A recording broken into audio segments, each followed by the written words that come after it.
This is Reverend Bill Harris from Fairview, Tennessee, and I'm Bob Eisenstein. And Bill's going to tell us about his experiences during World War II and his entrance into a concentration camp. And so, Bill, why don't you just go ahead and say what you'd like to say? Okay, I was drafted when I was 19. I just had turned 19. I'm almost as young as anybody can be to have been in World War II. You could be just maybe a year or so younger than I am. But I was younger than most men in our unit. When I was drafted as a boy of 19, my experience was rather limited. I was rather naive. And I remember that everything was strange to me, completely strange. I grew up in a little country place about 40 miles west of Nashville. And to me, coming to Nashville then was a big event. I had passed over into a new world coming to Nashville. And just everything about the Army was strange and new to me. We had basic training in Fort Stewart, Georgia. Hot, sandy, and swampy. And then we came to Tennessee maneuvers. We were around in Lebanon and Hartsville and Cookville and areas like that in Murfreesboro in Middle Tennessee. And then in the fall, I guess this was 1944, early fall, we were shipped to England. And I mean, I had that feeling of strangeness going into England. Here's a new country, and yet it was the country of my forefathers. And I felt both as a stranger and also I felt a little kinship to the rolling and beautiful countryside of England. We stayed a while in a little town called Blackshmoor. We were quarantined for a couple of weeks, and after the quarantine, the town gave a dance for us. And I remember the girls came out to our camp, and when the music started and the lady who was chaperone said, pick your partner, everybody was reluctant to pick a partner. They never had picked an English partner before, you know. We stayed in England for several weeks, and then we went over to the continent and landed at Le Havre. We went on an English ship. I remember it was an old creaky Christabel or something like that, I believe was the name of it. It's a real old ship. And we landed there. We stayed in France then for several days, and then the Battle of the Bulge started about that time. And then we were assigned to the First Army. As we started going to the First Army, the Germans had cut communications, and we were put in the Third Army, General Patton's Third Army instead of the First. And we had it relatively easy for soldiers. We stayed up until last of March, I believe it was, in Luxembourg. Good, warm quarters, and we had plenty of good hot food and things of that kind. And then next assignment outside of Luxembourg was protecting the pontoon bridge that the Third Army had put over the Rhine River at Beauport. Now, a strange thing happened at Beauport in 1977. I visited again, and I remembered some of the things. Some had changed, but I couldn't picture in my mind precisely where the pontoon bridge was that crossed the river. So I went in a little sideway cafe, and there was a German lady about my age sitting there, and I introduced myself, and I asked her if she had grown up in Beauport, and she said she had. And I said, do you remember the pontoon bridge that we had across the river in World War II at Beauport? She says, no, you never had a bridge here. There never was a pontoon bridge over our river here. I don't know. I don't know whether that period was so traumatic to her that she had just forgotten about it, and maybe she didn't actually ever see the bridge. I don't know. But I thought that a little strange that she wouldn't recognize. I knew there was a bridge because I protected it, and had several experiences there that I remember. From there, we went to Frankfurt and on into later to Nuremberg. And when we were protecting a forward airstrip that was providing supplies to our forward soldiers. And one evening, late at night, this German concentration camp was captured. And I had to go in, I guess along with all of our unit, the next morning to the concentration camp. General Patton that morning, and I think General Eisenhower and General Bradley all had visited the concentration camp at Ordorf. And they ordered all soldiers in the area to go into the camp at Ordorf. And so I did. I remember it was a beautiful, warm spring morning. It was April the 15th, 1945. The sun was shining, it was warm. It was a beautiful country. The fields were green, dotted here and there by forest. And the thing that stands in my mind was the gate. It is a wooded area, best of my remembrance, and the gate up over it had these words: Orbit macht free. Work makes free. And as I went in, on my right, I noticed some barracks, and there's a few people that were still living in the camp. And they were staring at us out of the windows with kind of blank stares on the face. I suppose they were afraid that this was just a dream, you know, and they were going to wake up and be in this terrible situation they had lived in, that had been a part of their daily life for a long time again. I don't know. But I remember the barracks. They were A barracks and B barracks and C barracks. And I asked somebody about them, why they were A, B, and C. He said that people that first came in were still, when they were still physically strong and able to work, they put them in A barracks.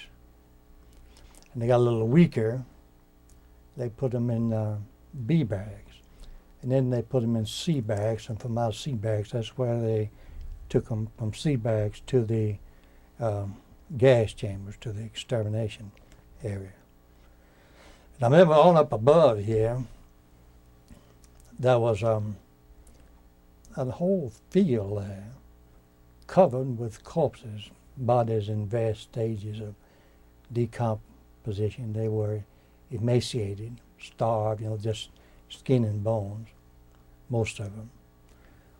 And they had the German civilians from a town that was nearby up there and dig in the mass graves, which they were fixing to bury all of them. And I remember seeing a man that was kind of fat and greasy looking. You could tell he'd had plenty to eat. There's a bullet hole right in his forehead, right in the center. And I asked someone what, I knew he was different from all the rest, you know, what had happened there, and they said he was, he'd been a guard at that camp. And when we captured the camp, right before we captured it, he ran down into the town and changed in civilian clothes. But the first American soldiers that got there rounded up all the people in the town and made them go up there and march through this area. They wanted them to see what they had done.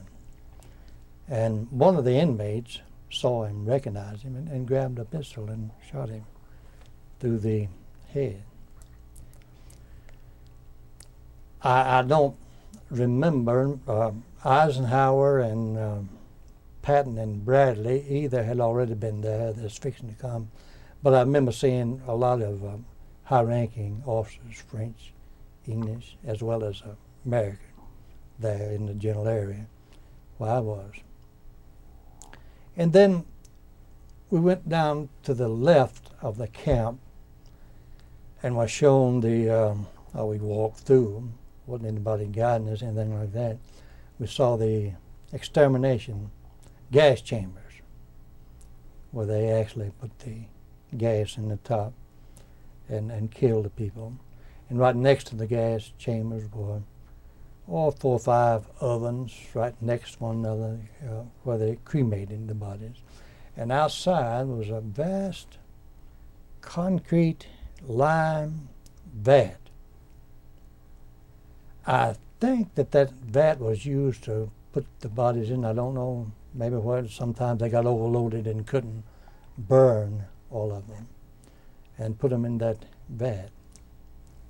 I remember thinking about this, such beautiful scenery around there, how they could possibly be hidden within that beautiful terrain, such evil, death and darkness and terror and torture, when nature itself just cried out against that sort of thing.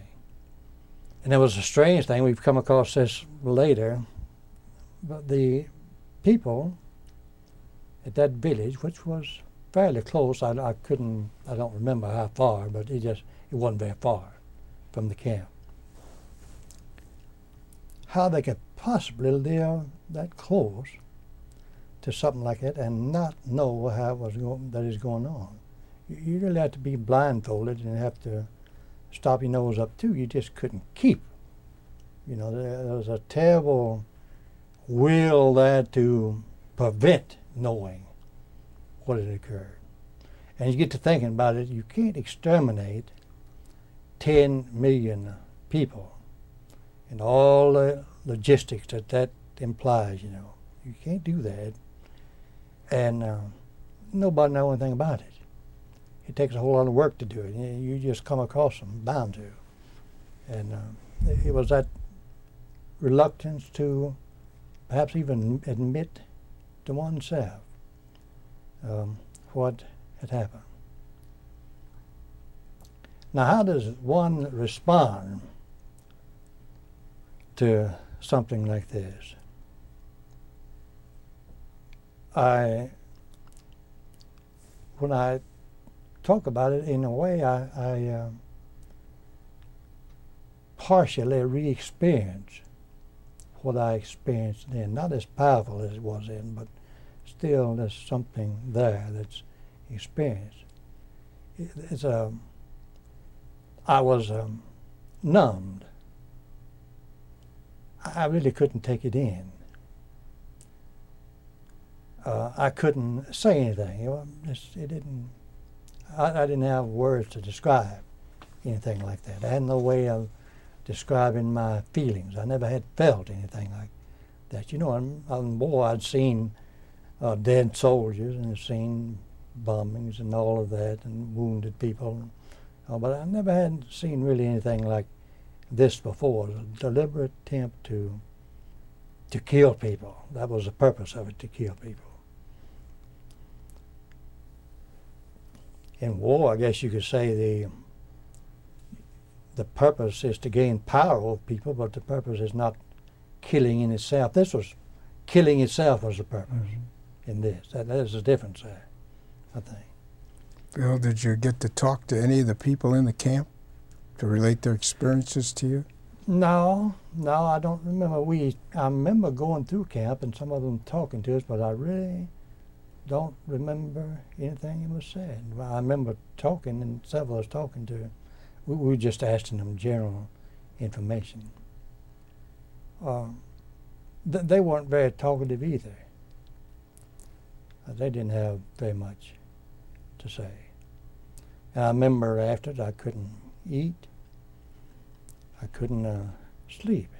It was just I talked about strangeness before. This was the most strange feeling I'd ever had. And it made me wonder a lot of things, and I still do.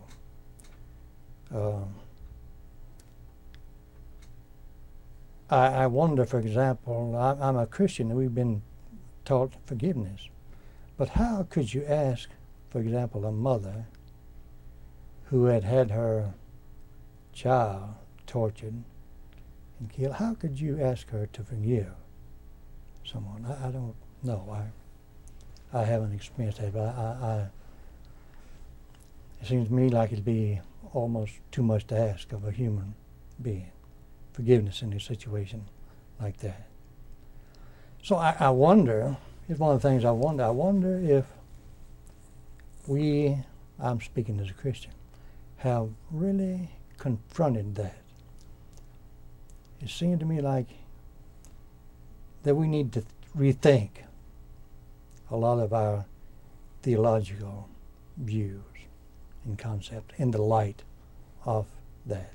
I don't know what the answer would be. It's a work there, though, that we need to do. We really haven't confronted that. After all, I hate to mention this, but after all, it's a fact.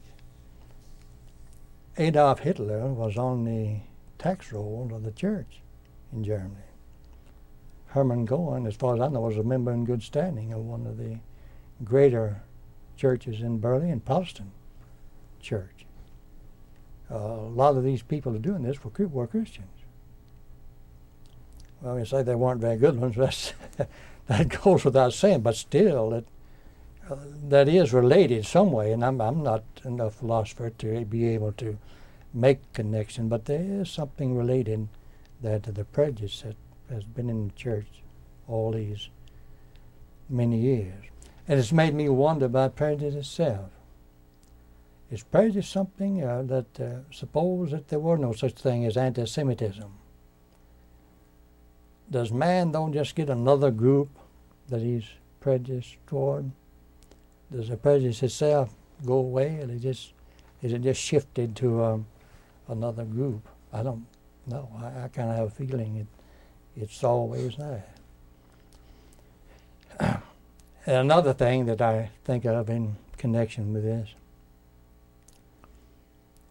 I don't think we'll ever be much better as a people until we confront the inexhaustible nature of evil that lies in the depth of our heart. I mean by that, the evil of which, under certain circumstances, we are capable. Is this something just? This, of course, is something the Germans did, but is this something that's endemic to humanity as such, or just to the Germans? Are the Germans unique in that respect? Or did just evil go to an extent further in them than it's perhaps ever gone in the rest of us? And what does this do to a people? Am I capable of it under certain circumstances? And this raises the whole question of what an I is. It seems to me like if I were to do something of this nature, it would no longer be me. I'd have a different character than I am. I'd have to make a decision that would qualify my character, qualify my being. I'd be someone different in the future. So I guess that question really doesn't make much sense when you ask, could I have done something like that? Not now, my character, but I would have been a different character if I'd been raised under in different communities and so forth, and then made different decisions in my life. But this big decision, if I were to do something like that, would from henceforth, seems to me like characterize a different kind of character than I have now. This brings it. Let me interrupt right here. Let's check. You know, what your job was in the Army, if you're a gunner or whatever you were. If I missed some of that, well, you can go ahead and... Well, I don't want to stop you. You're doing great. I didn't want to interrupt you. You're just... We're right back where we're starting. Go ahead. Okay. I think it takes a while for something like this to sink in. I don't remember really, I don't remember, and this is kind of strange because we had a very close relationship within our unit, and we still do. We still meet annually, still have a newsletter and keep up with one another. And of course, this indicates that our affection and admiration for one another is something that lives on. But I really don't remember talking much about it afterwards. I think there's there's something in me there as well as the Jeremiah too. You really don't want to confront something like that. There's something in you that resists it. I can understand in a way why they resisted, because I resisted it too at first. But I would always come back to it, in my thoughts, thinking about it. And it probably has something to do with me being a minister later on, and this gave me even more opportunity to try to think it through theologically, Well, you became a minister after you left the Army. Oh yeah, good while afterward, in fact. And this left a lasting impression on your theological thinking, if you want to put it that way. Yeah. Everything has to be rethought, and it still does. I haven't gotten through that process yet. It'll probably take somebody in the future, generations, that can look at it more objectively, to really deal with it. I don't think in our church, as far as I know, no modern theologians have. I'm not acquainted with Jewish theologians much, except just a few, like Martin Buber. I'm aware of him, and I believe he did most of his work before this event, and Abraham Heschel, and a few, and of course Elie Wiesel, is that the way you pronounce his name? Wiesel, Elie Wiesel. Yeah, okay, I'm acquainted with his writing. He's no theologian, but I'm acquainted with. He's a writer, and I'm acquainted with some of his books that he's written on this. He was an actual victim of this event. My unit was a 565th Anti-Aircraft Battalion. It was automatic weapons. We had 40 millimeter guns, and we had 50 caliber machine guns with us. And my job was range setter. We had a little, I guess I was about to put the closest thing they had to a computer back in those days. We had a little range setter. Do you remember? It was must have been about a yard square. And it had a clutch on it. Here you could push it around. And on each side it had a telescope, one of them lateral, and the other vertical. And you had a vertical tracker, what we call on one side, a vertical tracker and a lateral tracker. So my job was to push this director around when a plane appeared on the horizon, get on the plane, and as soon as the telescopes got on it with the trackers, I would turn loose of the clutch, and they would start tracking it.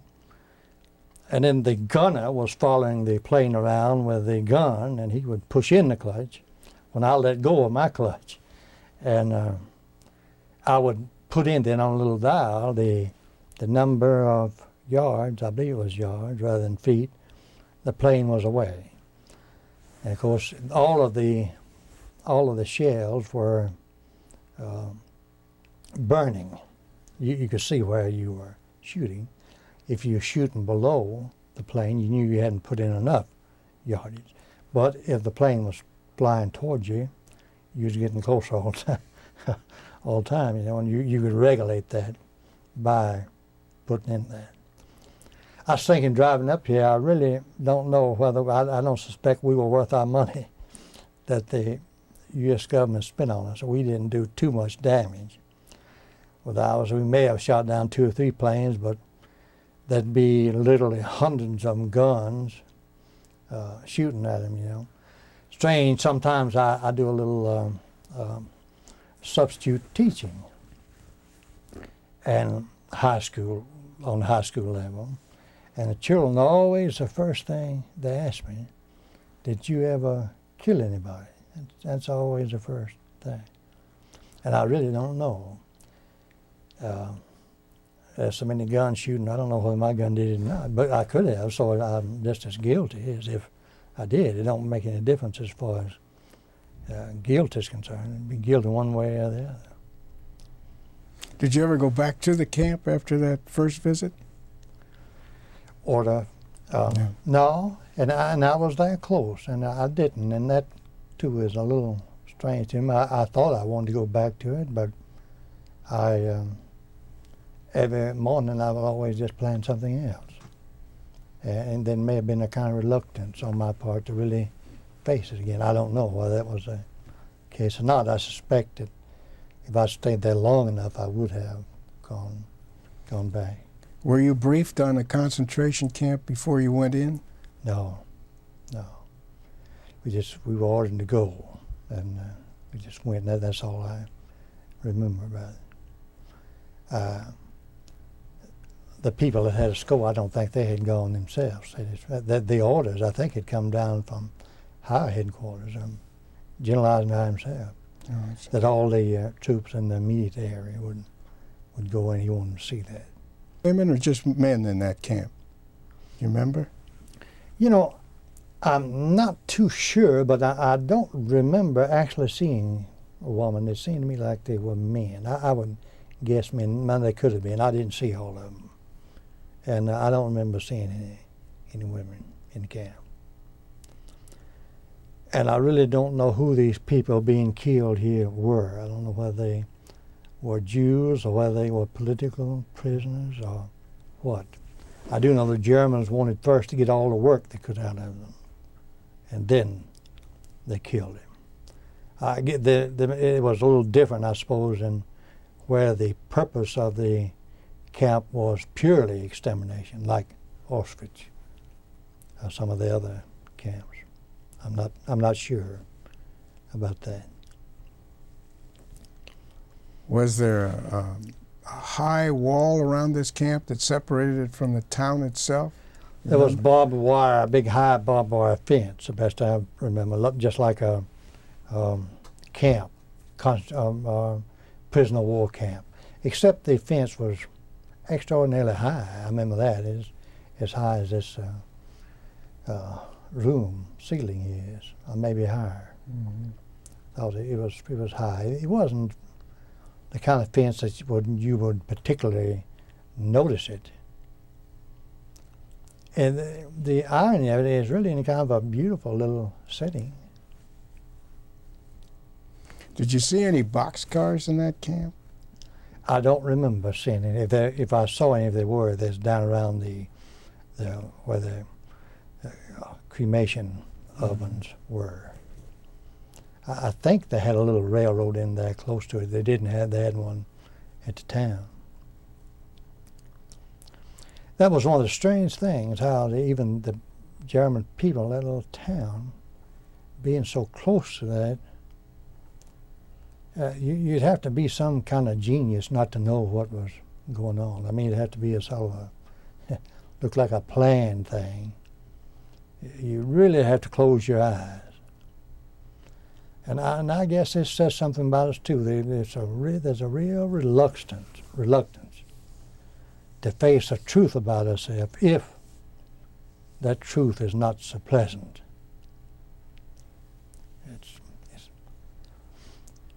And the thing that I suppose it gives us hope is that just as man's capacity for evil is almost inexhaustible, there's also a capacity for good at the same time. And we hope God's grace is greater than the capacity for evil. I will give you an example of a few cases of really experiencing something that was noble. We were going across the ocean, big convoy, and we were in the middle lane. I believe there were 3 lines. There's a good many, over 100 ships, I think, in a convoy. And the officers of the convoy were in that same ship that we were on. And I remember it was a real big ship. It had been a luxury liner, that had been converted into a troop ship. And I remember being very crowded, and one day we all had life jackets. We got these rumors about every day, you know, the German submarines were all around. And we could see the American destroyers and other ships circling our convoy all the way over, you know. But I took a shower one day, and I took off my life jacket and hung it up outside the shower room. Went in, took a shower, and came back. There's no shower. There was no life jacket. And I don't know whether somebody did it by accident or whether somebody just stole it and lost his or something, you know. But I went to our executive officer named First Lieutenant Spencer from Memphis, Tennessee, and I told him I didn't have a life jacket. Somebody stole it. And he says, well, I'll go to the ship supply and get you one. So he went to the ship supply to get one, and they didn't have any more. And he came back, and he gave me, I guess he saw that it disturbed me, you know. And I was disturbed. And he gave me his jacket. Now that was a noble thing for him to do, to put his life in jeopardy for mine. Just out of it, it was just showed a nobleness of character there.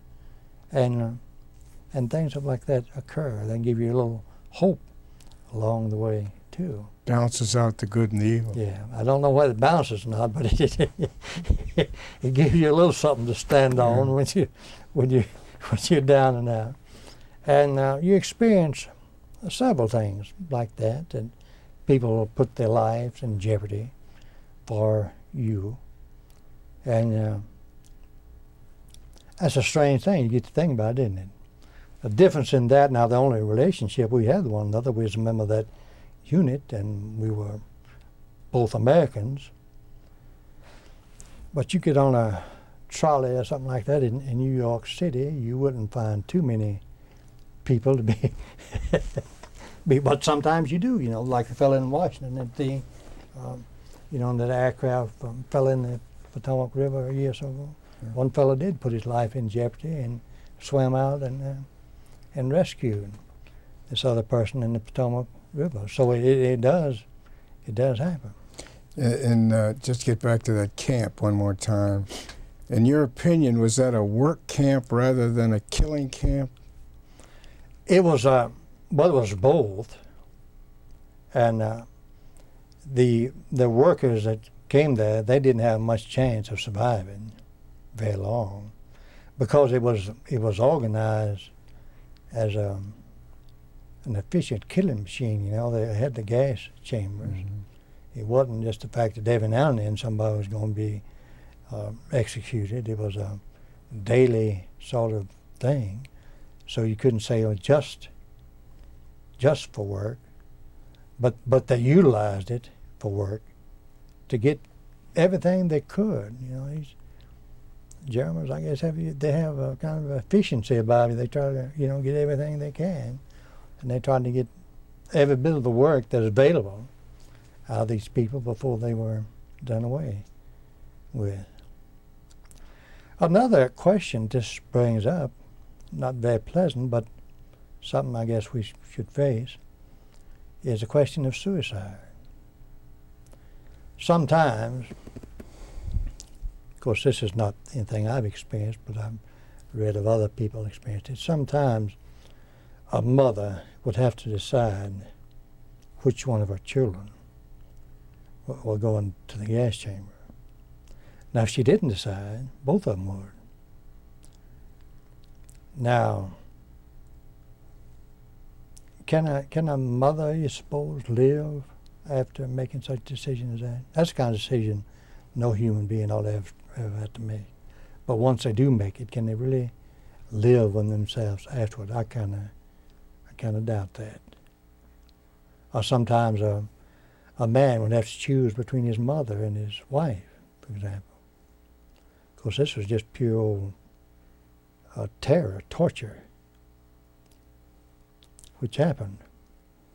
Did you see any areas of this torture in that camp where they did physical torture? Did you get into those areas at all? No, I don't remember going into any places specifically for that. In fact, I don't remember going around anywhere where the headquarters buildings were at all. I don't remember even going in that area. I do remember that they had a place, I believe it was to the right of the camp as I went in, where the personnel lived. Neat little huts, you know, and all of that. I remember that, but I didn't even go in those. When you had your pulpit before you retired, did this cause you to do any preaching about this sort of thing? Yes, some of it directly, some of it indirectly, about confronting evil within us.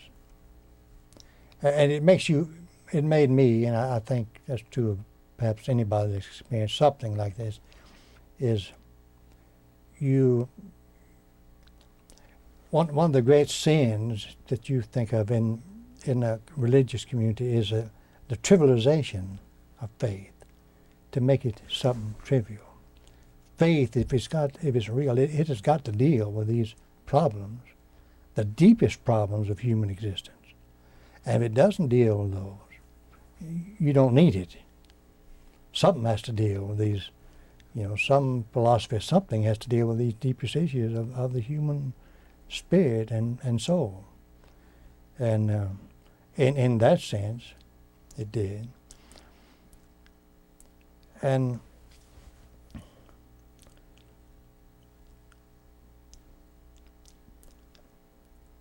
the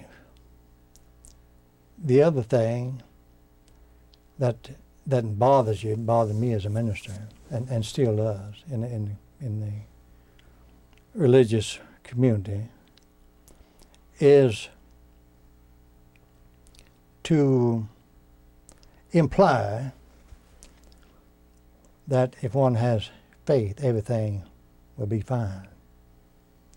That wasn't true. A lot of these people had faith. Everything wasn't fine. And everything is not fine if you have faith. That's false to me. It's just false to tell people that, because it just isn't true. And the use of God's name in a way that, well, I guess trivial is the best way to put it. Make God a being who just runs around taking care of whatever we happen to need at the time, you know. Mm-hmm. As it's put now in popular way, taking care of our needs. That to me is a kind of a trivialization of God too. After all, needs are insatiable. I feel this need and I got 10 more over here, and it keep God busy. How would you, Bill, just to close off, how would you summarize your experience at that camp? Before you answer that, let me...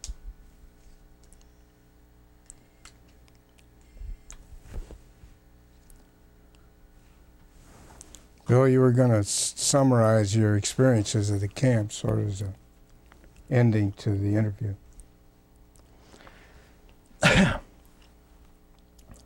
Yeah, I think what the camp does, as I said a while ago, is that you literally can't take it in. I'm not sure I've taken it in yet, all of it. At first, the effect was so profound on me, you experience something, I guess, like death. You become numb, you can't speak, you can't eat, you can't sleep. It just, in a way, everything stops. Thought stops. There's no categories in which you can explain anything. You don't have the vocabulary for it.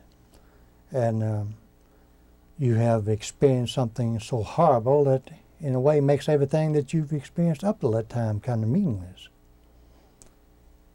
And you have to start over again, in a way. You have to start your life. It's that kind of an event in life. I suppose we all have some of those events in our life in which we went up to a certain point and then we had to change. Like Robert Frost says, it's a fork in the road, I had to go this way or that way. I'd been going a particular way and then I couldn't go that way anymore.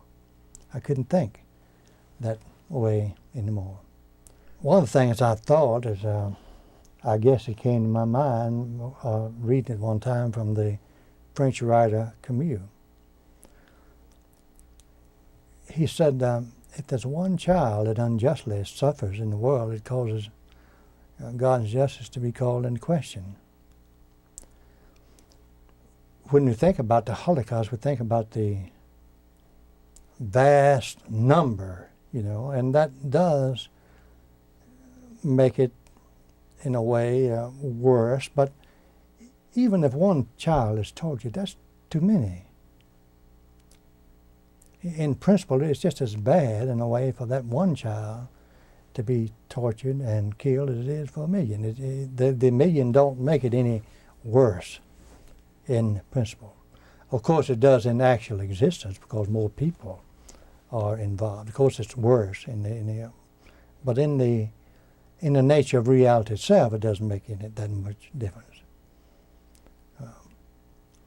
And I think our task is still, one Camus said, is to create a community where children are not tortured.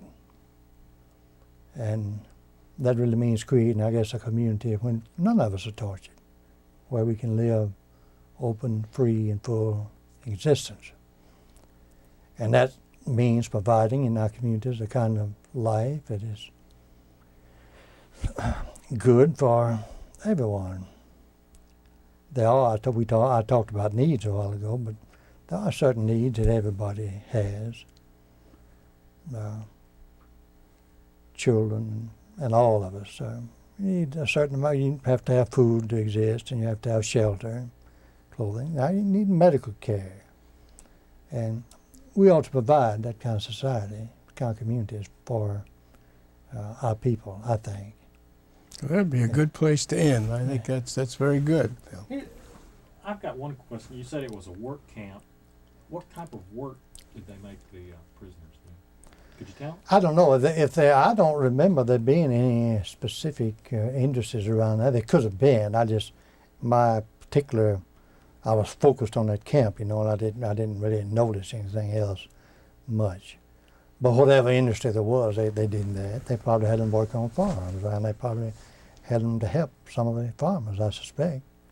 They were probably low of help. The farmers were, you know, their children had gone into the German army or what have you, and things of that nature, I guess. And then the ultimate purpose was to exterminate them too. What, do you still see those people's faces? No, not specific.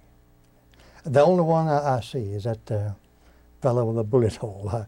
I remember how he looked, because he was so different from all the others. You know, he was well fed, right, as a parrot, and he was very different from the other, and had suffered differently from the others. You said I see the whole group side the hill, but I don't. In fact, you know, they all kind of looked alike. They was all emaciated and just skin and bones. And Did they have those striped uniforms? yeah, I remember seeing some striped uniforms. Yeah.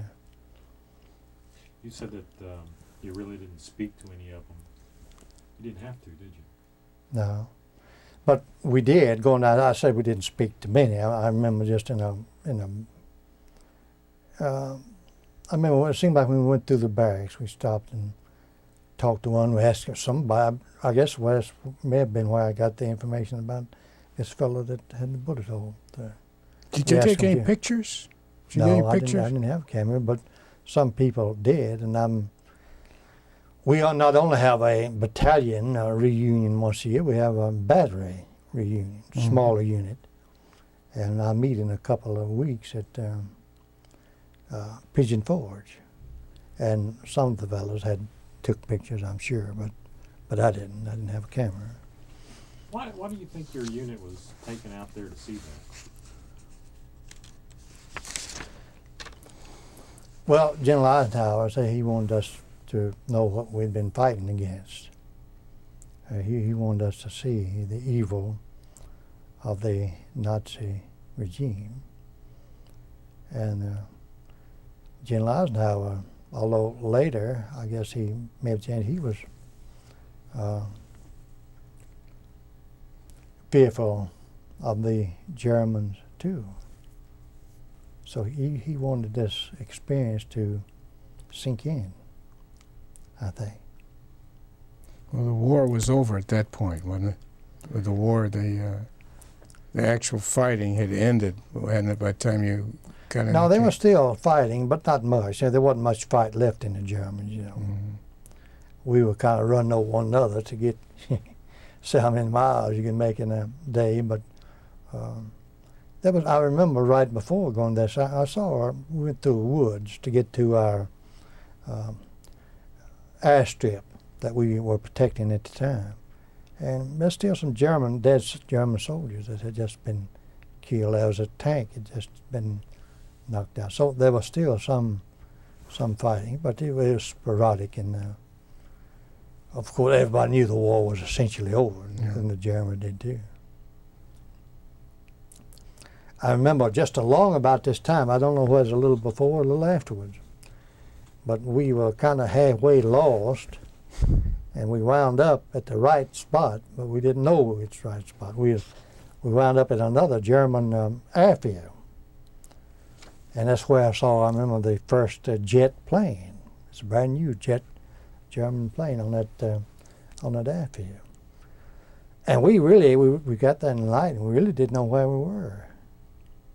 And I remember we built a fire to cook us something to eat, and it's still a little bit chill in there, you know. It was about this time of year, a little bit early, I guess.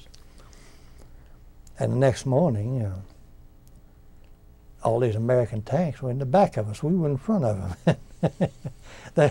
We didn't have any idea, you know. They went across the field, and I remember thousands and thousands of German soldiers right across that field, airfield, surrendered that next morning. We saw them marching them back, you know. Mm-hmm. Did you talk to any of the townspeople? Did your unit talk to any of the townspeople around that camp? Not much. We, you know, there was an order then, non-fraternization. Mm-hmm. You remember that, I'm pretty sure. And so we didn't talk too much to the German people. They were really in one spot, and I was in another, and there wasn't any chance really much to talk. There was after the war was over, but not at that particular time.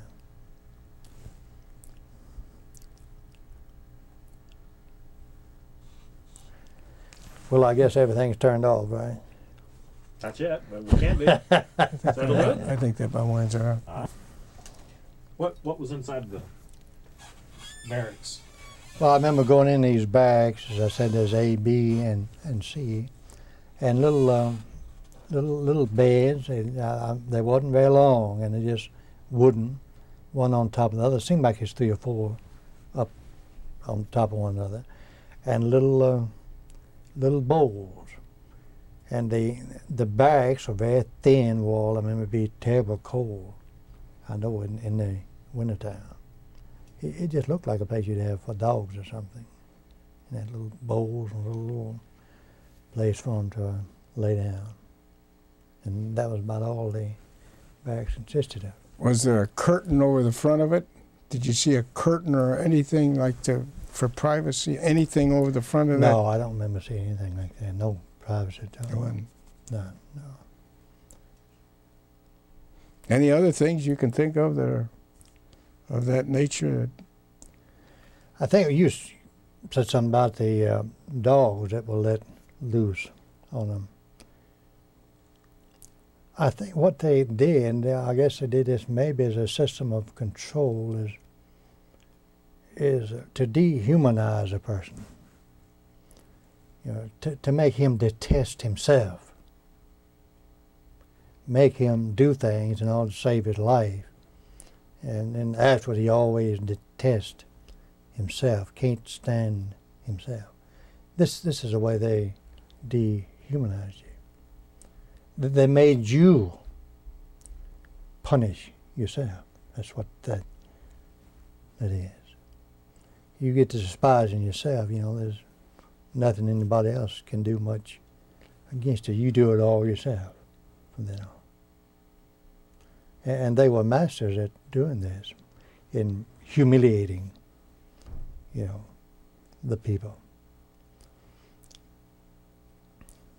Did you see any, you mentioned that vat that you saw. Did you see any mass graves there that you talked about earlier in the interview about the graves that they were going to bury these bodies in? Yeah. Did you see any other areas of mass graves that have been dug? No, I don't remember that. There seemed to me like in the back there was some kind of mounds, but I'm not too sure of that. That's kind of vague in my mind. I do remember that lime vat. Mm-hmm. And I suppose it seemed like that somebody told me that itself was used to eat up, you know, the bodies, to dispose of the bodies. Did you notice on the back of those striped uniforms there was a round circle and a dot right in the middle of it on the back of each uniform? I remember something about that. Yeah, it seemed like it. Yeah, that don't particularly stand out, but since you mentioned it, I remember it now. Yeah.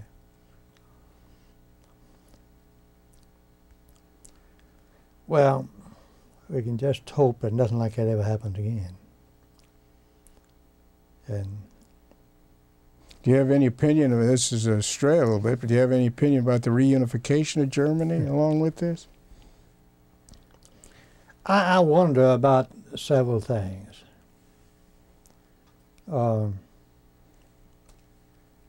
I think it's going to be a hard job to draw the boundaries for any peace treaty in Europe. If Poland, for example, gets any territory that has traditionally, from almost the beginning, been a particular German city, I wonder if that won't cause problems down the way somewhere. I'm inclined to favor unification, but I don't think it should be done quickly. I think there's a lot of things to take into account. And I don't know whether you can never. The people, if there is such a thing as collective guilt, and it may be in the sense that communities themselves become evil, and as communities, everyone participates in that evil. For example, if I could stop some evil, and I don't, it seems to me like that's the same thing as me doing it. Pretty close to it anyhow. And so the people that's actually involved will all be dead before very long. And you can't, I don't think, punish the ones that came afterward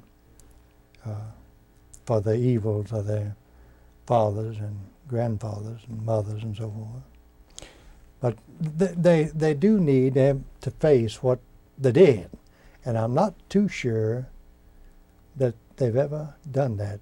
For example, a Prime Minister Kohl, for example, taking President Reagan just 2 or 3 years ago to Pittsburgh, for example. There's still a lot of insensitivity there on Prime Minister Kohl's part and on President Reagan's part. A lot of insensitivity there. Now, I don't know whether, before there's too much unification done, there shouldn't be some facing up to what the Germans have really done. After all, this is unique as far as I know. I don't know of any case in history there's been a terrible lot of bloodshed and all of that, and terror and torture and all that. Nothing new about that. But the systematic attempt to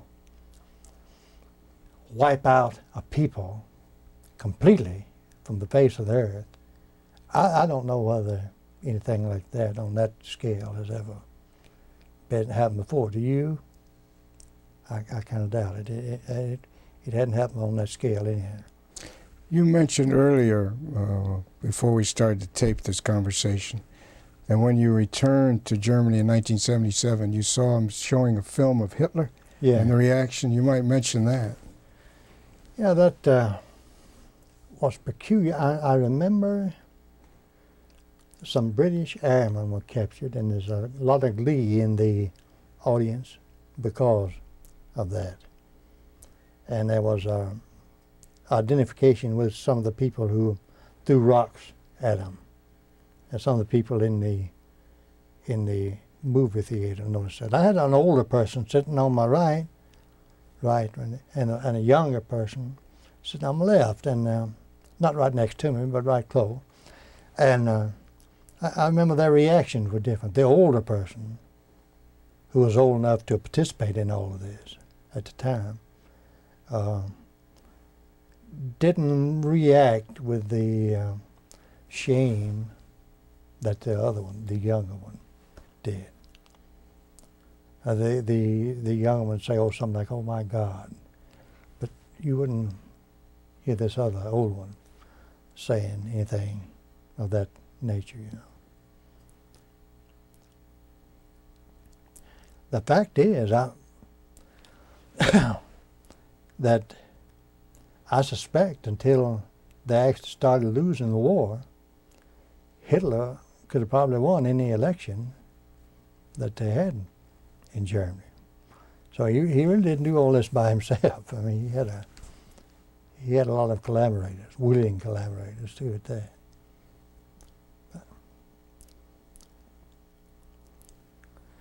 But in this film this year, I know there's seems like the educational field, there's just a lot of opposition to showing this film. They didn't want to relive this, you know. They wanted to forget it. And this, I think, is what this is for today, a documentary, that we, as a people, the world doesn't forget this. It actually happened, and we need to remember that. After you left the camp, then did your unit move on to other areas of fighting, or did you come out It was home? about over. We moved on to other areas. I remember we visited Julius Streicher. Was that the fellow down in Nuremberg or Munich? His castle there. I remember seeing all the artwork in his palace. And also with 4 or 5 friends of mine, we were kind of lucky in the way we got to go on a tour of southeastern Europe.